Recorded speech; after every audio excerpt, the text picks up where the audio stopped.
वाल्मीकि रामायण में हनुमान जी अपने मुख से कह रहे हैं, करे मैं तो शंकर हूं। वाल्मीकि रामायण के सुंदर कांड के 55वें सर्ग के 16वें श्लोक में हनुमान जी दुखी होकर कह रहे हैं,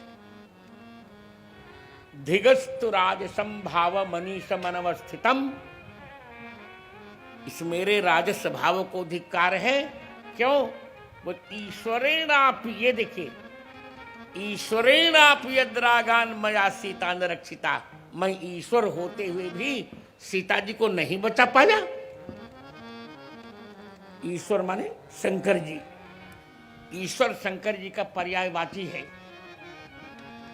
ईश्वरेणाप यद्रागान मया सीता न रक्षिता। मैं तो शिव था, फिर भी मैं सीता जी की रक्षा नहीं कर पाया लंका दहन में।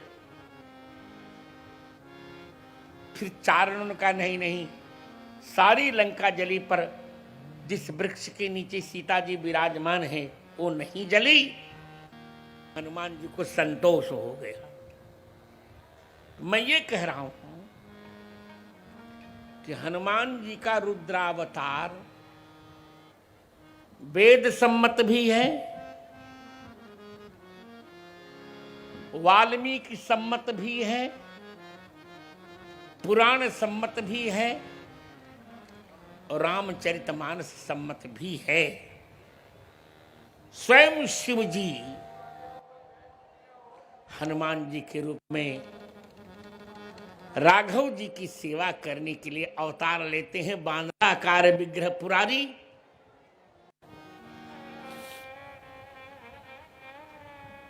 आए अब उस संदर्भ की ओर चलते हैं।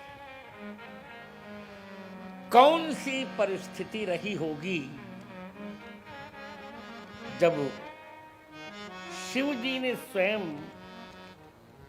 देवाकार छोड़कर बानर का आकार धारण कर लिया, बानर रूप धारण कर लिया।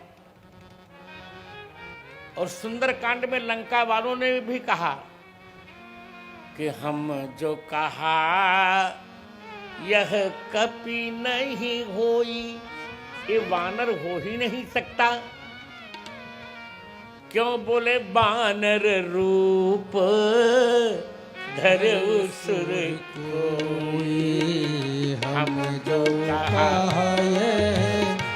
कपि नहीं होई, वानर रूप धर सुर कोई। हमने जो कहा था कि ये वानर हो ही नहीं सकता, ये तो किसी देवता ने वानर का रूप धारण कर लिया है।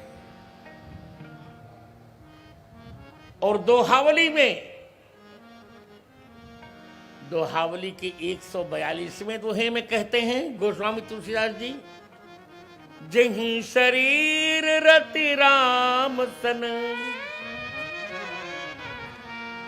सोई आदर ही सुजान। रुद्र देह तज नेह बस, बानर भे हनुमान।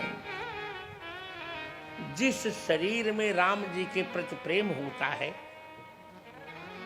संत लोग उसी का बहुत आदर करते हैं।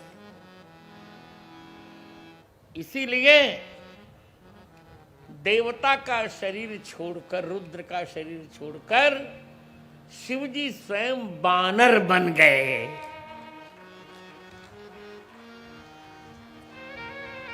ये दोहावली का 142वां दोहा है। अब 143वें में और स्पष्ट कहते हैं, जानि राम सेवा सरस, समुझ करब अनुमान। पुरखाते मंत्री भय, और हरते भय हनुमान। राम जी की सेवा को श्रेष्ठ जानकर आप अनुमान कर लीजिए कि पुरखा ते मंत्री भये, जो जो ब्रह्मा जी सारे संपूर्ण प्राणी के पुरखा हैं, वो आज जाम्बवान बनकर राम जी के मंत्री बन गए। और जो हर हैं शंकर जी, वही हनुमान बन गए। हरते भे हनुमान।